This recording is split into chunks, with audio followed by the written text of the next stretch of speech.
Oh yes, this is the Hardcore Marketing Show. I'm Casey Cheshire, your host for this epic journey. Today's show is sponsored by Ringmaster, on a mission to launch B2B podcasts that create relationships, generate revenue, and drive growth. Ringmasterlive.com. Bam.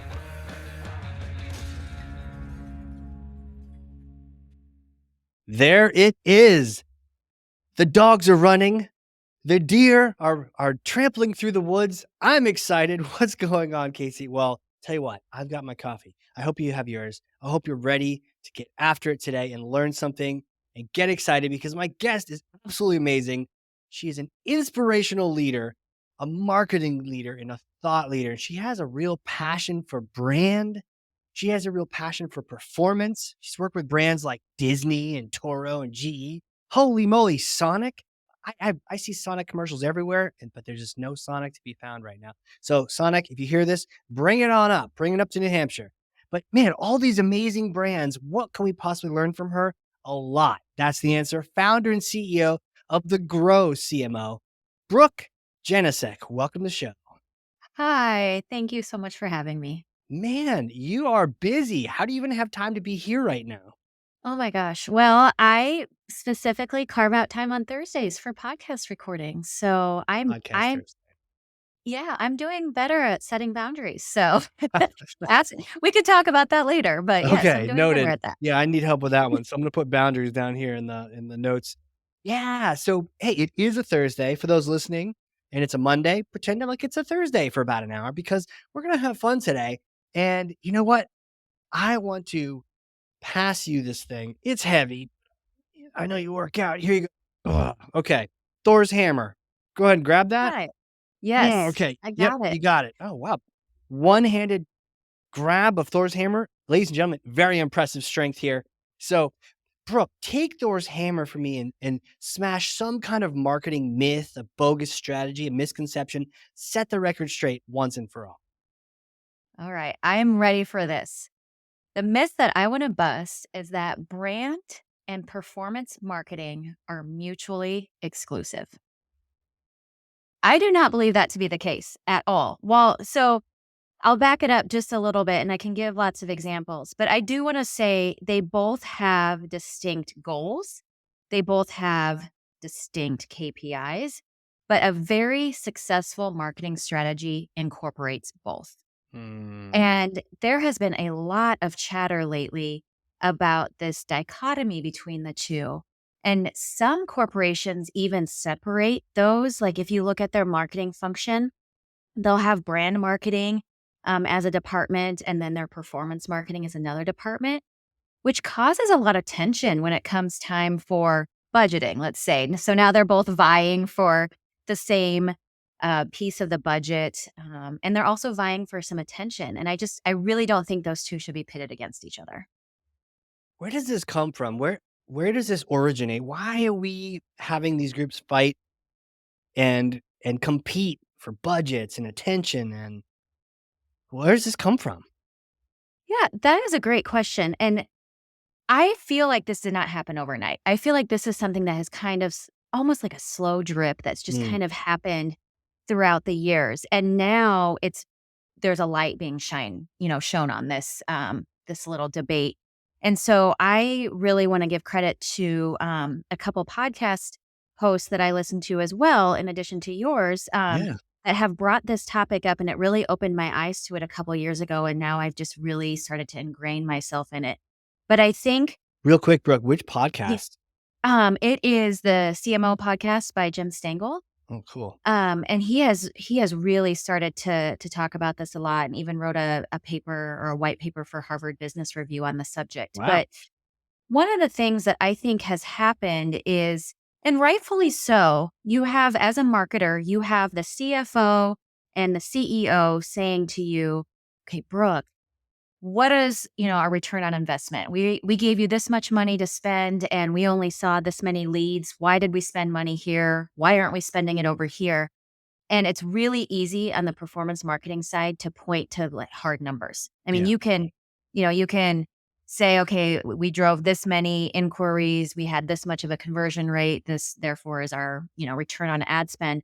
Brand is a little bit harder. It's a little more nebulous. And I think we've struggled as a discipline for years to figure out how do we prove that brand has an ROI as well.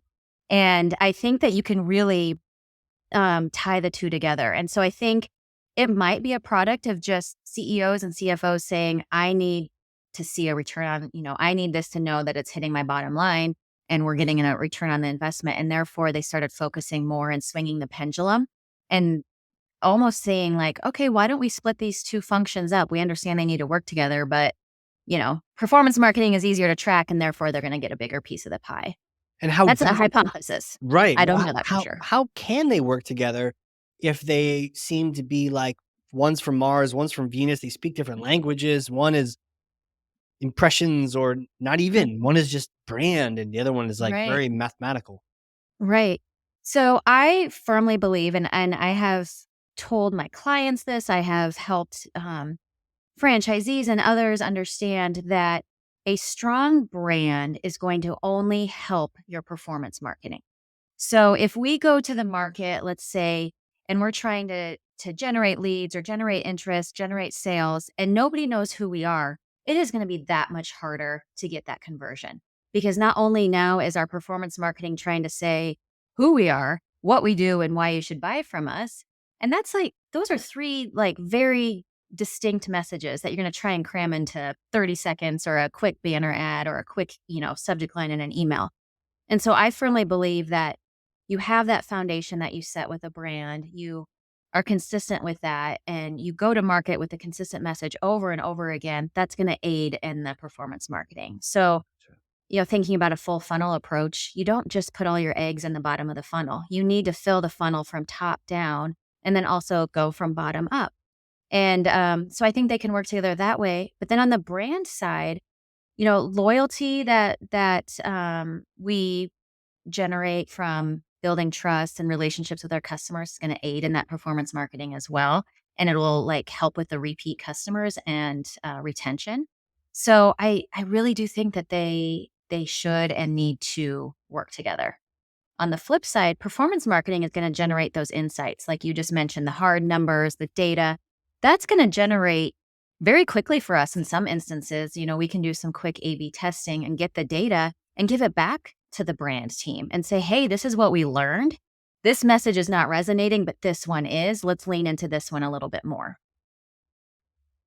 I mean, huge concept for me, the idea of having performance inform the brand, Mhm. hoping that the brand team, maybe it's the same team, but hoping that they're Mhm. listening and Right. not, head in a hole, not paying attention. Mhm. Right.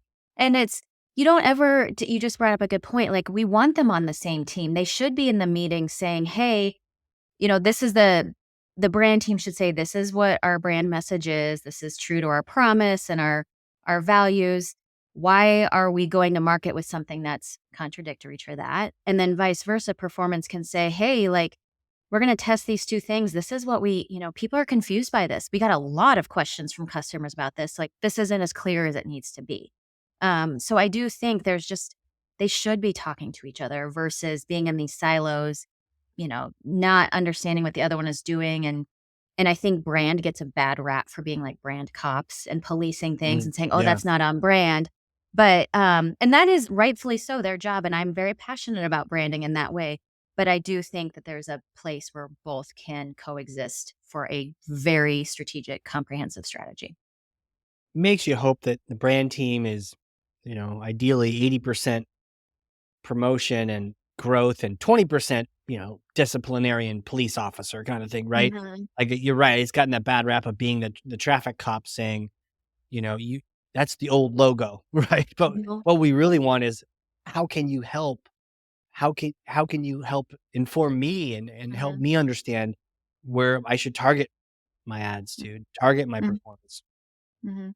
And Wow. I think you can have both, in an activation, for example. So, I'm just gonna this is literally on the fly, but let's say Peloton, Nice. wants to do some sort of activation where maybe they're gonna do a pop-up out in, Times Square. So that's a brand play because they're trying to, get in front of people. They're trying to get their name in front of a lot of people. And then at the end, like maybe you could pop in and do a quick class or whatever. And at the end, or at the beginning, excuse me, you sign in with a QR code. So now you've got that person's email address. So from a performance standpoint, now I have that data that I can start drip campaigns to them.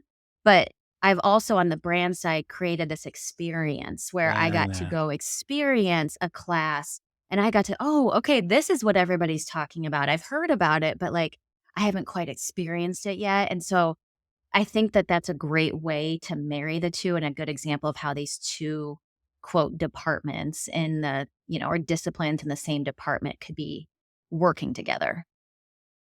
Makes total sense. The idea, and now you got me thinking Peloton, and I bike me he's like, "Where are you, Casey? Come back to me. Yeah. Get some pedals in." Yeah, so when I think about getting these 2 groups to come together and work together, and I imagine having someone like you there who is more of an independent, I won't say outsider, but you don't have, you don't have a loyalty to one side versus another. You appreciate both of them and can share that. How do you bring these people together? What are some of your strategies for helping these teams to get along to the point where maybe they aren't in the silos anymore? Maybe they are on the Mhm, same team at some mhm. point.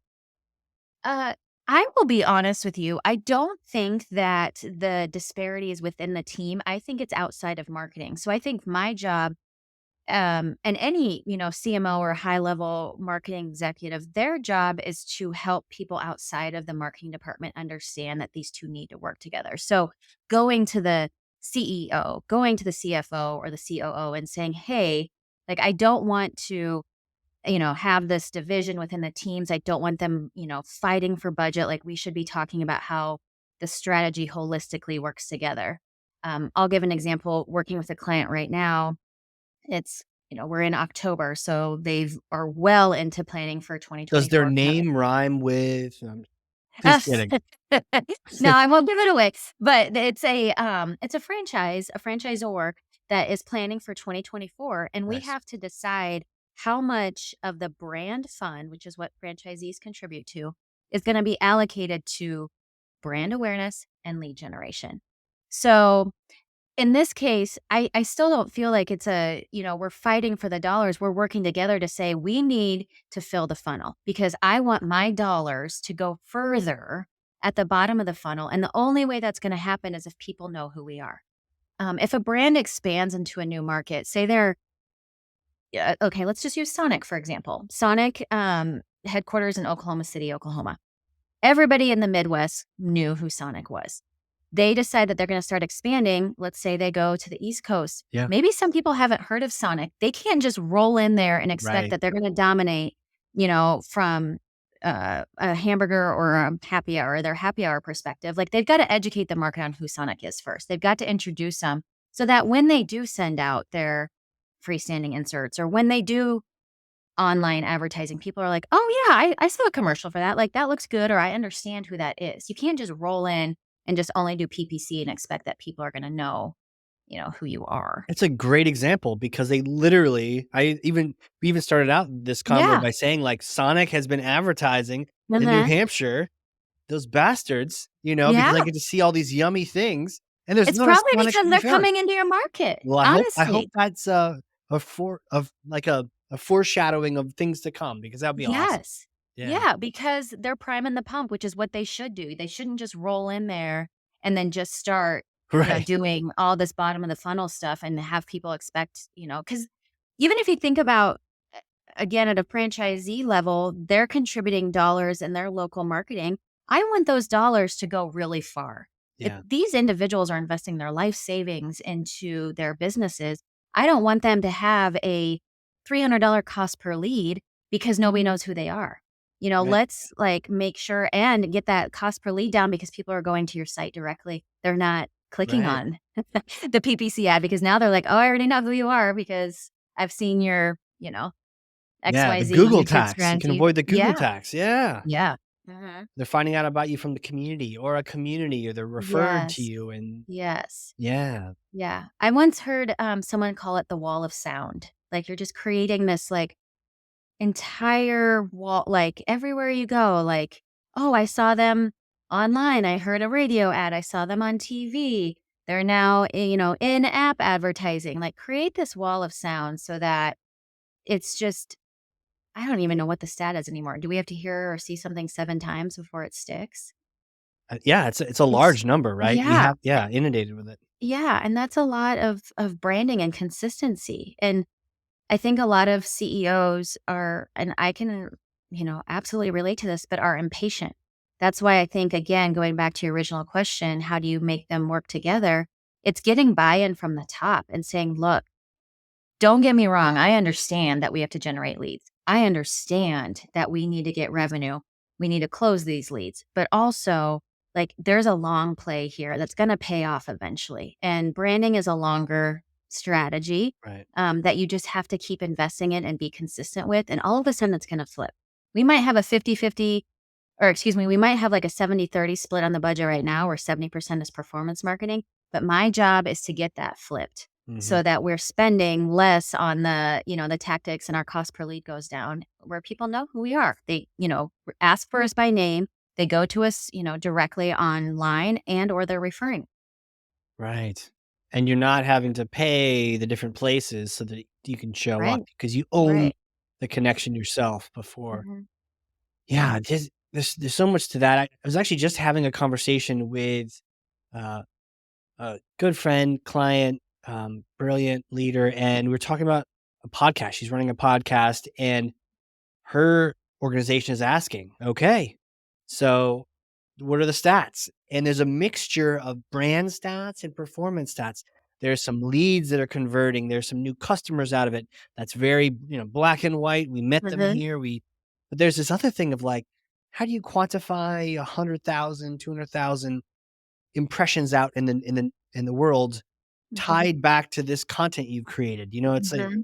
otherworldly, but she's trying to wrap her head around presenting this in a way that is understood by the board. Yeah.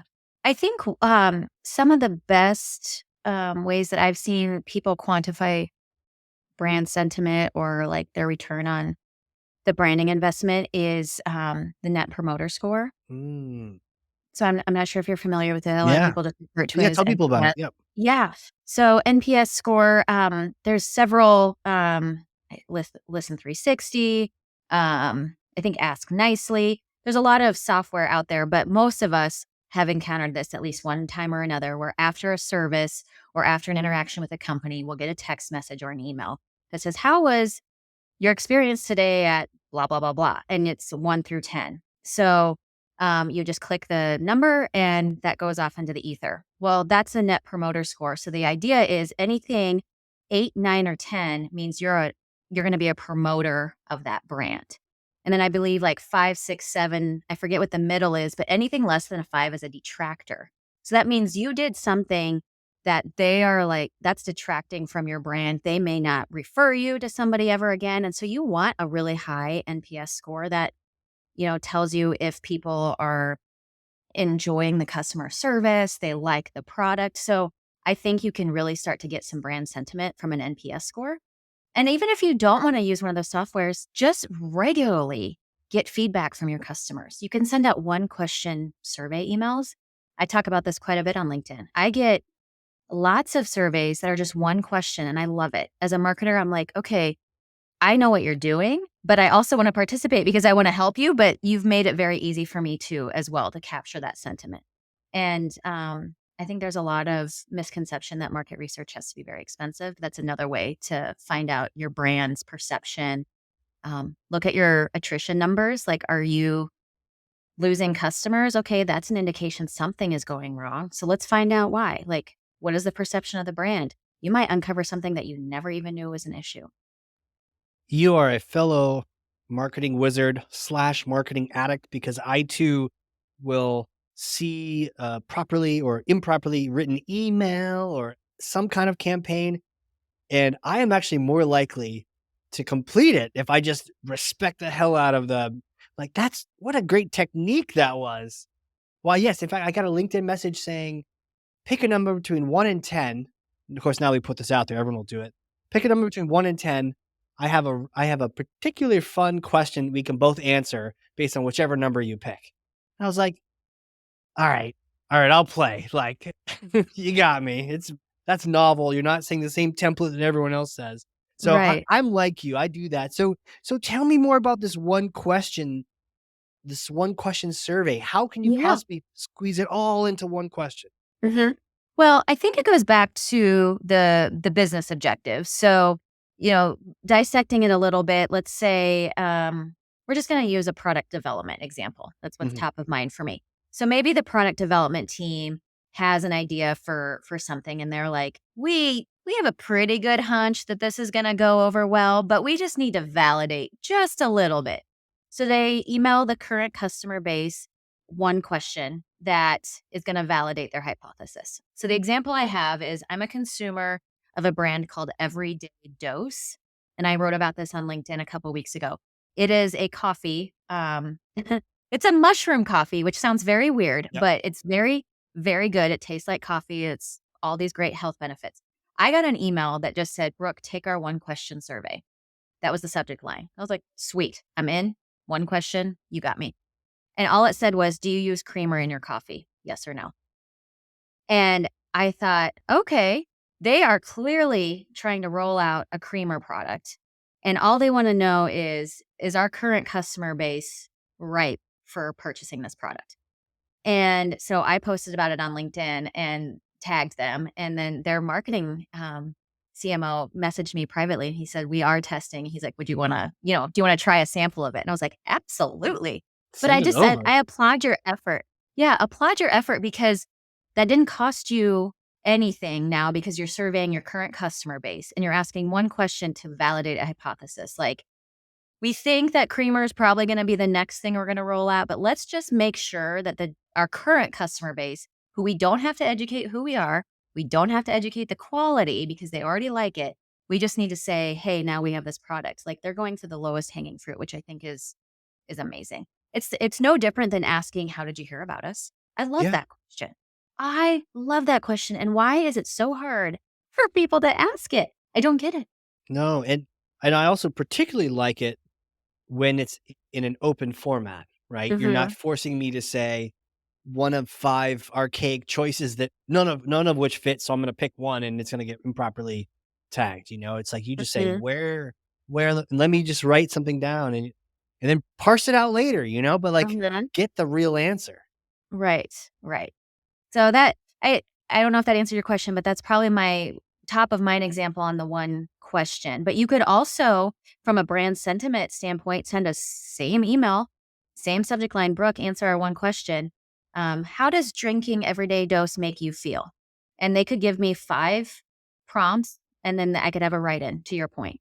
So, like, they're just trying to see, like, are they delivering on their brand promise? Do they want me to feel less they want me to feel happy? Do they want me to feel like I started my, joyful that I started my day with this wonderful cup of coffee? Like, I don't know.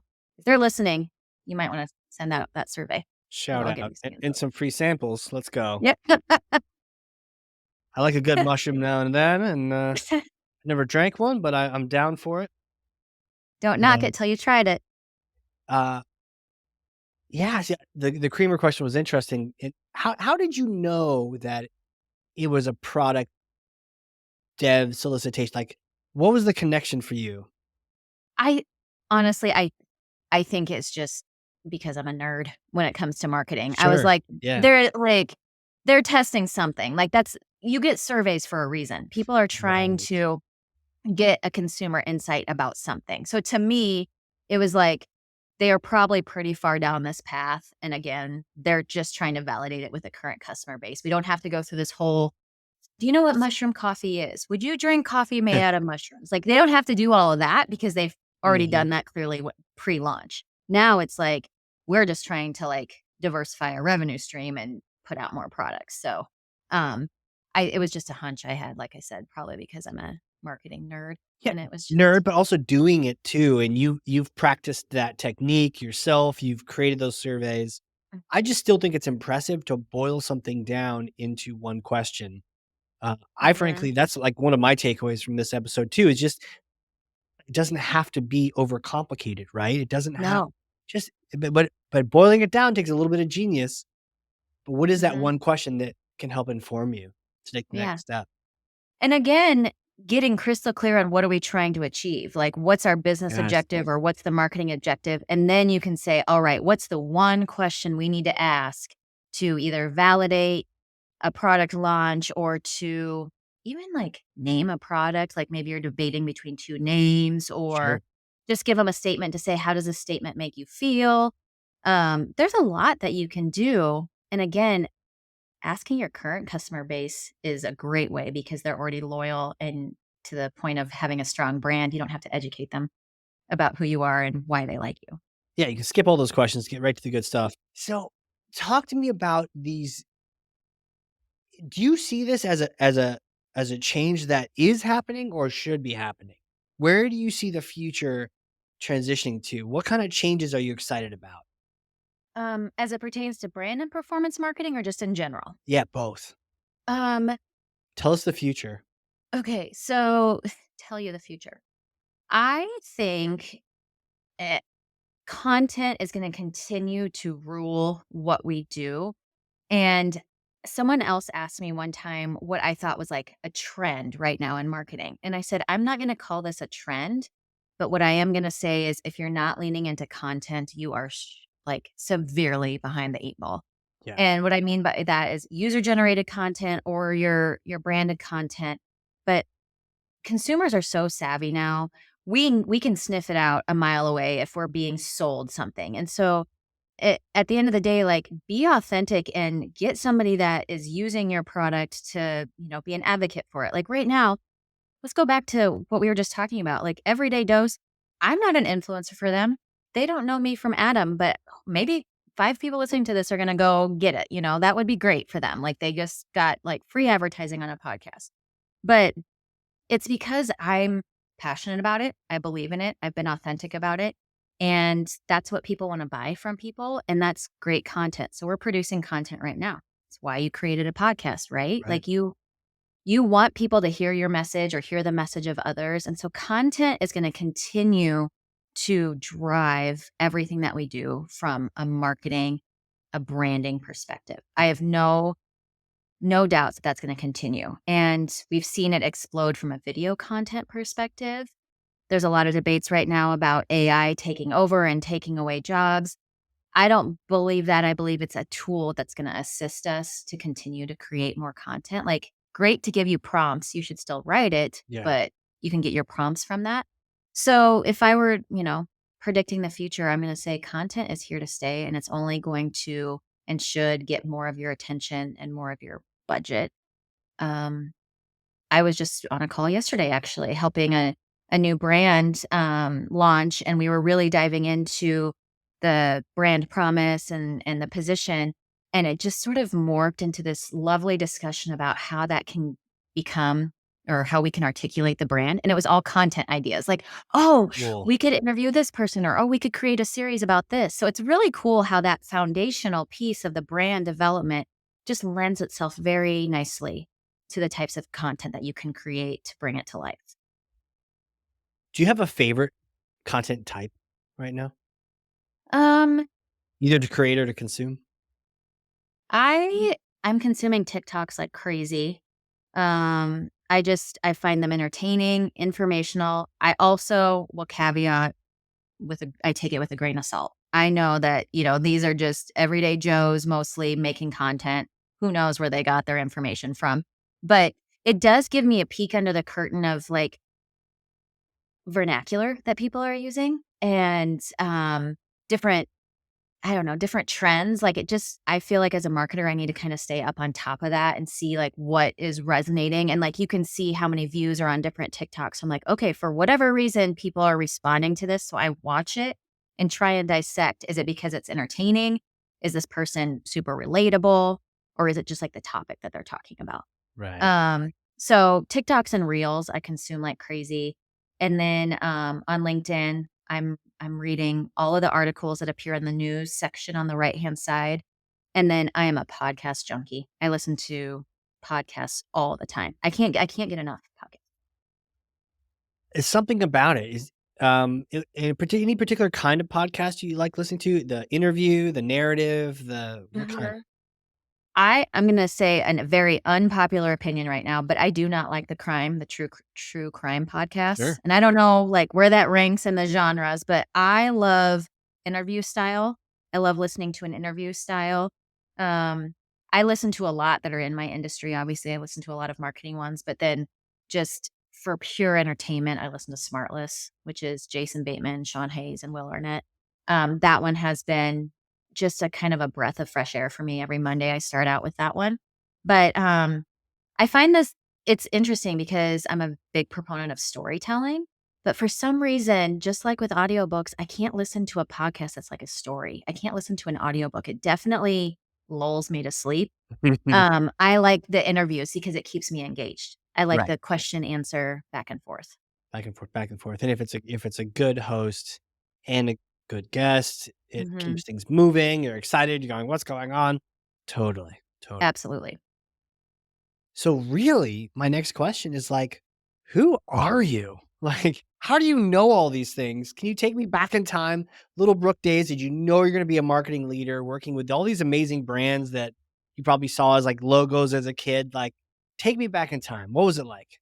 Absolutely. I would be honored to share all of the trials and tribulations of Brooke Yes. Elizabeth, but, I will say, short answer, no, I did not know that I was gonna be a marketing, executive. I started out, in college as a pre-med major, so I come from Right.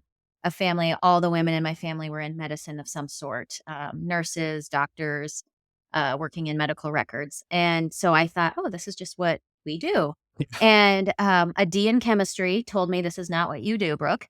So, I thought, "Okay," and then I was No, no, gonna real quick, because I also may or may not have gotten a D in chemistry at one point in time. Did y did yours come from a lack of interest or like I have this toxic trait that if something is difficult and I don't understand it right away, I give up. Nah, And so, it totally. was very difficult for me, despite the fact that I did well in high school chemistry. College chemistry was a whole 'nother story. Mm. So I get there and I was like, "Oh, I don't know what the hell this is, and I am in over my head." And then I just kind of was like, "Meh." Like, we're just, I was also a freshman, so let's say other things got in the way, and I don't Totally. know, but, and then I thought, "Okay, I'm gonna be a teacher. I this is gonna be the greatest. I'm gonna inspire young, girls and boys to do whatever they want, pursue their dreams, so I'm gonna be a Yeah. teacher."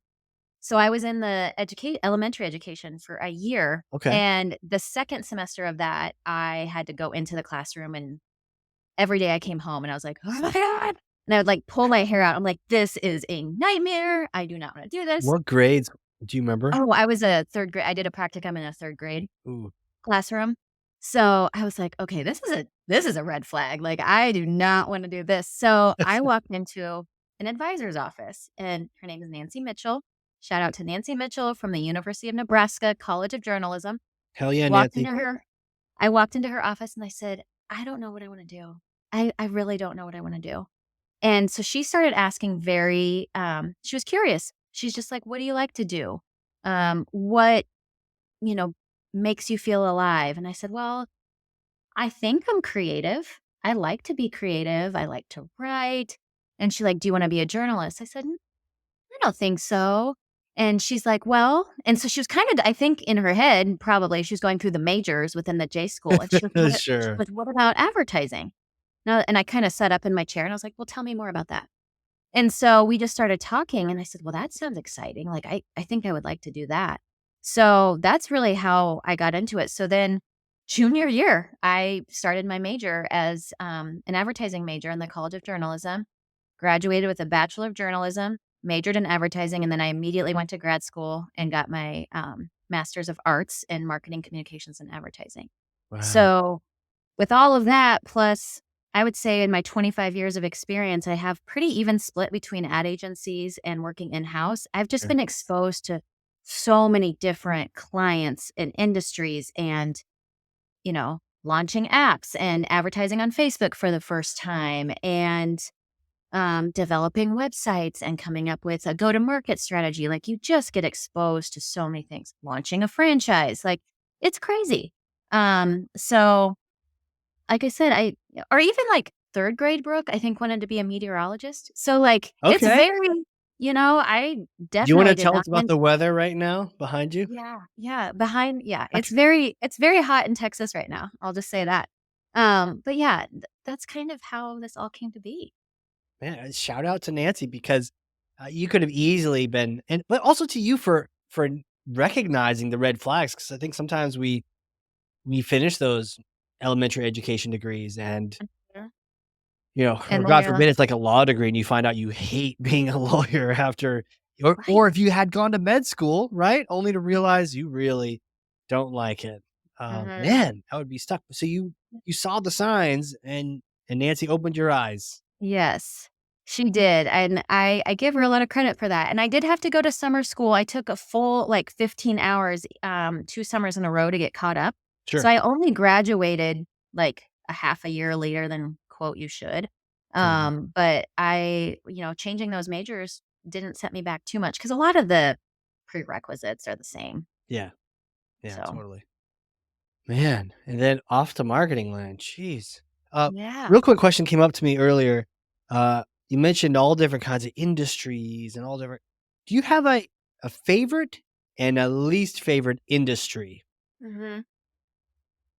A favorite industry, I am very passionate about health and wellness. And so while I have yet to work for a client that is in the health and wellness industry, which I will say that's different than the like healthcare industry. Like Yeah, I'm not interested in healthcare. I'm interested in health and wellness. So living a healthy lifestyle, hence my mushroom coffee obsession. right? Um, that's something I'm very passionate about, and I'm actively trying to manifest and attract a brand that I either consume or I feel very, passionate about their mission to work for. In my also experience, I found QSR with Sonic to be really fun. It was just a fun brand to work Sure. on. I've also worked on Disney. That was really, really fun. Um, um, the industry or the vertical that it's not my forte is probably the financial industry. It's highly regulated and which is, it should be. But it's just hard for me. I move very quickly. Yeah. And because of all the regulations and things like that, it's just things move very slowly. And so I would want to launch a campaign and it would, from the idea to going to market, I would want that to be done in about a month, and it would take 6 months because it had to go through compliance and legal and all of this stuff, and that's just not the pace I work at. So it's no fault to their own, that's just how it needs to be, and, so that's probably not my forte. Yeah. Yep, yep, I'm with you on that one. Someone else can have that one. Oh, Yeah. man. Yeah, but you gotta go where the passion is and really focus on that. So, Mhm. my next question for you is a bit of a hypothetical question. So, Okay, all right, I'm ready. prepare. Okay. So, you see, I may or may not have a time machine up here in New Hampshire. Okay. So, the next time you have a business client meeting or an event up here in Boston, come visit. We get some lobster, get some beer, go play with a time machine, right? But now it's a particular kind of time machine and where you get to go visit yourself. And the version of you get to meet is 4 days after graduating from college, from university. You just got that marketing, advertising, journalism all wrapped up together. You just finally graduated. You get to go talk to that Brooke. What kind of things do you tell yourself? Do you give yourself advice, recommendations? What do you say? First, I need to clarify, is your time machine a DeLorean? Good question. Would you like it to be? Yes, I want it to be a DeLorean. Yes. Why, yes, it is a DeLorean. Back to the Future is one of my all-time favorite movies. Out of Okay, I digress. okay, is it 1, 2, or 3? What's the best of all 2, time? You are 2. a 2 person. Okay. Mhm. Yeah. I am a 3 person, and I find that 3 Oh, people typically don't like 2 and 2 people don't like 3. So, but yeah. apparently we get along, so go figure. Yes, alright. So, the advice that I would give to Brooke that graduated in August, those I think it was August of 2001, it was. I would say to her, "You need to go do random stuff." And what I mean by that is, go try things that you have never done before that maybe scare you a little bit, but also you're intrigued by. because what you're going to learn and the parallels that you will draw from those experiences is going to be immeasurable and nothing like what you learned or experienced in college. This is something that I have done for the last 4 months actively. I put all of my worldly possessions in a pod, and this at the end of April of this year, and I went out to California with my dog and some clothes, and I started renting Airbnbs just by the month, and I went up the coast of California. Wow. And my intention for this journey was to live life joyfully. So by doing that, I wanted to try new things and do random stuff. So I tried drum boxing. I went to a winery on my own for the very first time. I had my very first cup of Turkish coffee. I tried aerial yoga. And then when I came back to Texas this month, 2 nights ago, I went to an Argentine cooking class. All of these things have allowed me to be more creative, which in the discipline of marketing is very helpful. And I've drawn some amazing parallels between marketing and the things that I did. So Tuesday night, the chef at the cooking class said, cooking is a roadmap, baking is a blueprint. And instantly I just thought, oh my gosh, marketing is a roadmap and branding is the blueprint. So the roadmap is, from a cooking perspective, if you're cooking, I don't know, spaghetti, you can get there a million different ways. You can roast the tomatoes, you can use cherry tomatoes, you can use heirloom tomatoes. That's kind of your roadmap. And whatever technique you get there, you're going to get Yeah. there. Stop along Same the with way, pick up some extras, knock yourself out. totally. Marketing, it's like, okay, we need to get this many leads. Okay, I'm going to try PPC. I'm going to try influencer marketing. I'm going to do all these things. I have a roadmap that I'm going to play in, but I'm going to get to the destination. Baking is a blueprint. You screw up and you miss 1 teaspoon of something, and your cookies are either going to be flat or the cake's not going to rise. Yeah. Same with branding. Like if you deviate from that foundation, if you deviate from the consistent message and what you stand for, and you're all over the place, and we'll say this one week, and the next week let's say, okay, people are going to be confused and they're not going to know who the hell you are and what you stand for. Yeah. So I would not have drawn that parallel had I not gone out and done random stuff. Man, Sesame Street calls it the glop shop, right? Mm, Elmo and Bert and other friends were, "Hey, we're baking a cake, but let's just put anything in there," right? And the brand they got is not edible, you know? Like, the output of that glop cake was full of color, but not something that you would wanna eat, and I it's what a great metaphor. And did you have that thought as soon as the chef said that, and then you're just, like, whirling around in there? Absolutely. I wish I Huh, had it with me, but she gave us like the recipes, and then we can write down notes. And after she said that, I just started writing the LinkedIn post in my head. I was like, oh, do-do-do-do. And I'm sure she probably thought I was writing down like how yeah. you properly sear pork tenderloin, but no, sorry. I was writing my own little analogy about marketing. I wonder if that ever happened in chemistry for you, because it probably did for me. I was probably Yeah. somewhere else. Yeah. Oh, absolutely. Yeah. I was like, this is for the birds. I'm out. I am out. Let me think of something else I can do with this time. Yeah. Oh, man. Well, where can people connect with you? They wanna connect with you, they wanna get more information, maybe get your services to help them? Yeah, I am very active on LinkedIn. Okay. So I post every single day, different insights. I talk a lot about brand and performance marketing and that dichotomy. Hell So yeah. you'll see a lot of that. So you can search for me on LinkedIn, just Brooke Janousek. And then there's this little like grow, like sprout emoji after my name. So that's how you know you have the right one. And then you can message me there. My fractional CMO company is called the Grow CMO, and you can also go to that website, thegrowcmo.co. Love it. And yeah, you do have a little thing right after the name. I Mhm. thought that was my monitor. I thought Oh, I was like, "Oh, no. I have a little." Yeah.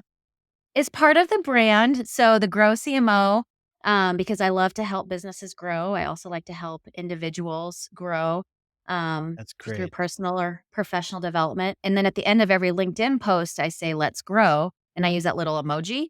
So then I thought, oh, I'll just put that after my name. And I'm just starting to be very consistent with that branding as well.